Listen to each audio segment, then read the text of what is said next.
Hello YouTube and welcome. Today this is something I am very excited about. We're going to be doing a review of the Hogue Deka and we're going to be comparing it to the Benchmade Bugout.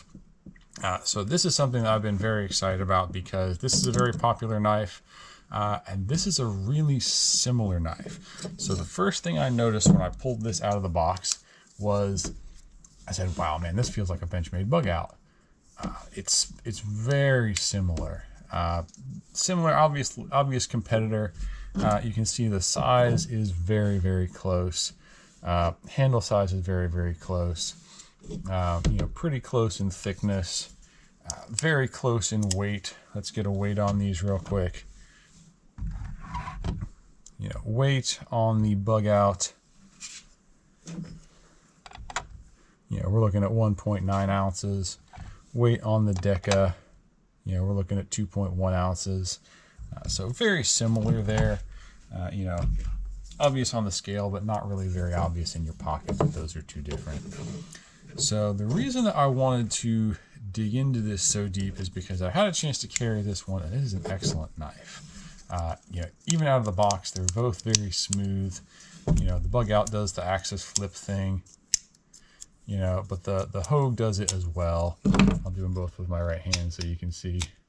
And that's both out of the box. I've hardly used either of these knives except for the testing of them, and they haven't really changed much since I had them out of the box. Hogue is maybe a bit smoother, but I've also used it a bit more. So let's dig into this. This is the MagnaCut steel on the Hogue, which is a big selling point for me. MagnaCut is known for its corrosion resistance. Edge resistance, or edge holding rather, toughness and stuff is kind of slightly better across the board than a lot of the better steels. But the big thing that this has over a lot of those better steels, it has excellent corrosion resistance. So holds an edge longer in, adverse environments where there's a lot of moisture or stuff like that. Nice for an everyday carry knife because you don't have to worry about it getting dull just sitting in your pocket like you would with something like D2. So MagnaCut, cool new steel. I can verify it definitely does do what it's supposed to do. So this, again, I've had several knives recently that have done really good on my edge retention test. This is my new king of edge retention, right? So the Bugout did 200 cuts until it got relatively dull, started tearing paper. 200 cuts through my dowel test, and then it started tearing paper. This knife, 400 cuts and it was still sharp.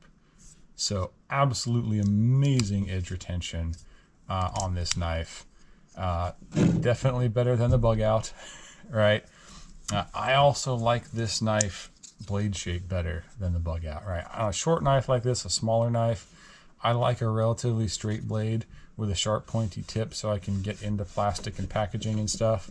I like it to be straight so that it doesn't slide off the end with rope like this one does. The Bugout's obviously a good blade shape. A lot of people like this knife a lot.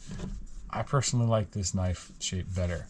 If you don't like this shape, there are other shapes of the Deka that you can get as well that are more similar to the Bugout. So that is an option, whereas it's not with the Bugout.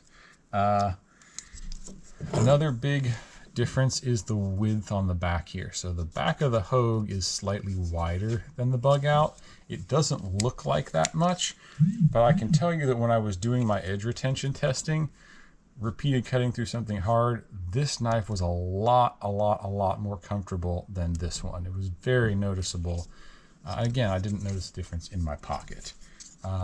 Both of these knives are USA made, so that's not really a consideration. I wasn't aware of that with Hogue at first. One thing that I will give to the Bugout is it has a bit better grip. I never noticed the grip on this was not good until I went to this knife. I'm like, oh, well, that's a little nicer.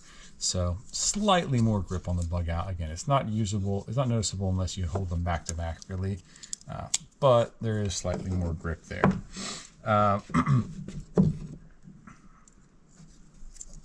Another thing that I like about this knife is the smoothness of the jimping here. It's not been left rough or crosshatched at all. It's bead blasted, it's very smooth. I like that a lot. One thing I will say for sure about this knife too is that it is far cheaper than the Bugout, right? So this knife is MagnaCut. This knife is S30V. This knife is still about $35 cheaper than this one, which it should be more expensive, but it's not. And this is the cheap version of the Bugout. Bugouts get way more expensive than this. So overall, less expensive knife.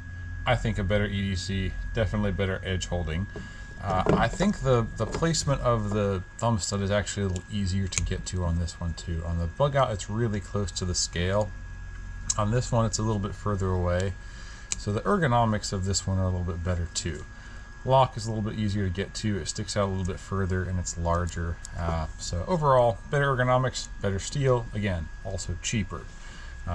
Let's get into some disassembly so you can kind of see the difference between these knives on the inside here. The Benchmade has a bunch of T6 hardware. The Hogue is all T8. So again, simpler, kind of easier to use, you know, less likely to strip, that sort of thing on the Hogue. I also want to look at some of the internal differences on these knives.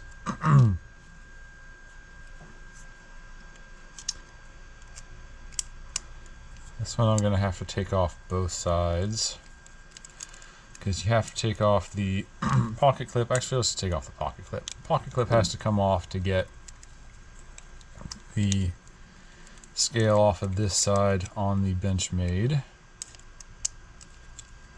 so that you can get to the other screw, which is under the pocket clip there. Okay, so let's see. And then the pivot obviously is a T8.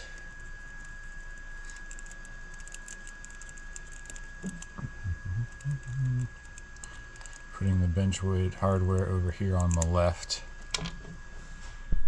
and the Hogue will go over here in the bowl.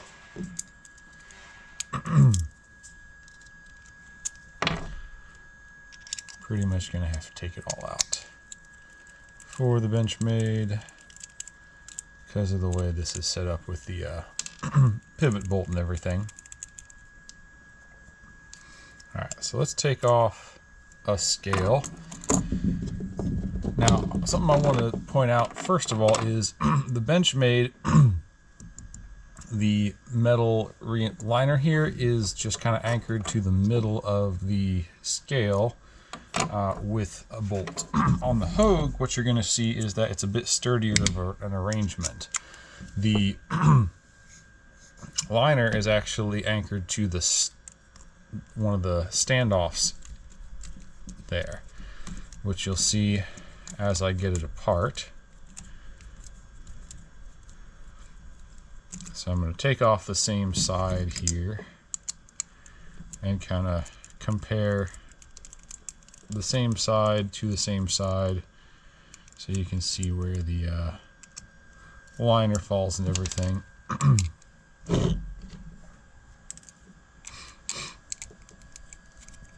Two standoff bolts on the Bugout. There are 3 standoff bolts on the Deka. So it's a little bit sturdier of an arrangement of the hardware. The Bugout obviously has a bolt in the stop pin up here. The Deka does not. The stop pin is kind of captured in the liner, as you'll see as I take it apart. So as we take this off of here, you'll see that the Deka liner goes back to the back here. There's a little bit more metal in here. So this one just goes into the scale. This one is got a standoff in it. Again, a little bit more rigidity, right? Because it it bolts through to both scales and it doesn't let the liner kind of float in there. And you can feel that rigidity when you're using the deck. It feels a little bit more solid. Similar arrangement with the stop pin and the spring and the lock mechanism there. Let's pop those springs out so you can see the difference of the scale, or the liners, which are partial liners. Pretty similar there as far as, you know, amount of metal and stuff that's actually in the liner. I am going to have to take apart all of these because this is an axis lock, so I got to pop out the pivot and everything to get the blade out. Because it's captured on both sides. So you have to remove both sides of the scales to get the pivot to come out. And then you can slide the blade out. So there's the blade, there's the washers on the bug out. Here's the other side of the liners, and there's that stop pin that kind of spaces apart there in the middle. You can see where the stop pin goes in. I'm going to try to push this out just from this side on the Hogue so I can get the blade out of there first. I don't think I'm going to be able to. Oh, maybe I can. If I take the tension off of the lock, I'm holding the lock down that way with my thumb so that I can take the tension off of the pivot pin and then pull that out. So one thing that I like about the Hogue is that you can see the brass washers that it pivots on are much larger, which again gives you a more solid lockup, more solid left to right tension on the blade so that you don't get as much blade play. So overall it's just kind of a, you know, here and there little bits, but it kind of all adds up to a sturdier knife. This bolt will let me pop out the mechanism here, slide out the locking bar, and then I should be able to pull apart the liners. So that's what the liners look like. That's your disassembly. Pretty similar, you know, blade thickness, blade tang size and shape. A little bit more shape, tang size on the Benchmade, but again, more washer overlap, more washer surface area on the Hogue. So there's your disassembly of both knives. I just think the Houge Deka is a better knife. Again, slightly sturdier build, slightly heavier, but not really noticeable in your pocket. Much better steel, much better edge retention, and also cheaper. So really like this knife. You know, it's not my favorite because I tend to like to carry something that's a little larger. Sorry about the diesel truck there. But I would definitely recommend this over the Bugout. You can kind of see why from all the stuff that I've gone through. So, cool little knife. Hopefully you've enjoyed it. Like, subscribe, and enjoy your adventures.